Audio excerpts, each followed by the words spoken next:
Assalamualaikum warahmatullahi wabarakatuh. Halo, jumpa lagi bersama saya. Kali ini kita masih membahas tentang teks deskripsi bagian ketiga. Sebelumnya kita telah mempelajari ciri umum, struktur teks deskripsi, dan prinsip penggunaan kata serta kalimat dalam teks deskripsi itu sendiri. Nah, pada kesempatan kali ini saya akan membahas tentang langkah-langkah yang harus diperhatikan dalam menulis sebuah teks deskripsi. Penasaran? Yuk simak penjelasan berikut ini. Langkah pertama yang harus diperhatikan dalam menulis sebuah teks deskripsi yaitu menentukan subjek yang akan dideskripsikan dan buatlah sebuah judul.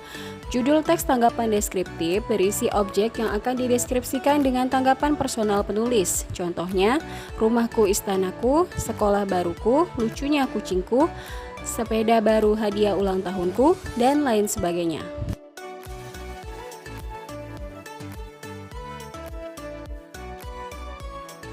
Langkah kedua, yakni membuat kerangka bagian-bagian yang akan dideskripsikan sebagai berikut.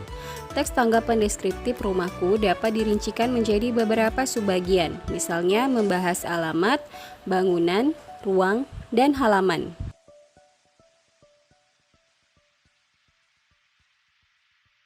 Langkah yang ketiga yang harus diperhatikan dalam penulisan teks deskripsi yaitu mengumpulkan data dari subjek yang ditulis. Data dicari dengan cara mengamati subjek yang dideskripsikan. Misalnya, objek yang dideskripsikan adalah rumahku, maka judul teks deskripsi yang dapat digunakan yaitu rumahku, istanaku.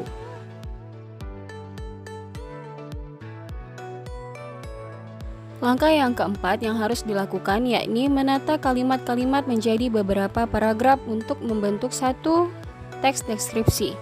Nah, yang pertama, paragraf pembuka teks tanggapan deskriptif yang berisi identifikasi subjek. Kemudian, paragraf deskripsi bagian yang bisa saja terdiri dari lebih dari satu paragraf.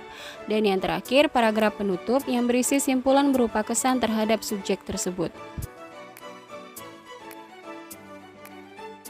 Selanjutnya langkah kelima yang harus dilakukan yakni merinci objek atau suasana yang dideskripsikan dengan menggunakan kata dan kalimat yang merangsang panca indera, sehingga pembaca yang tidak mengalami langsung seolah-olah dapat melihat, mendengar, dan merasakan apa yang dideskripsikan.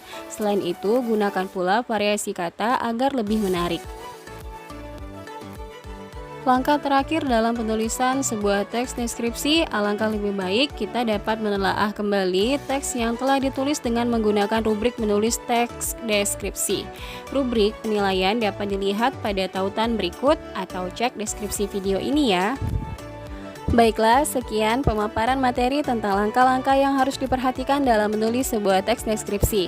Jika ada pertanyaan terkait materi ini, silakan tuliskan pertanyaanmu di kolom komentar. Semoga apa yang disampaikan dapat bermanfaat. Sampai jumpa pada materi berikutnya.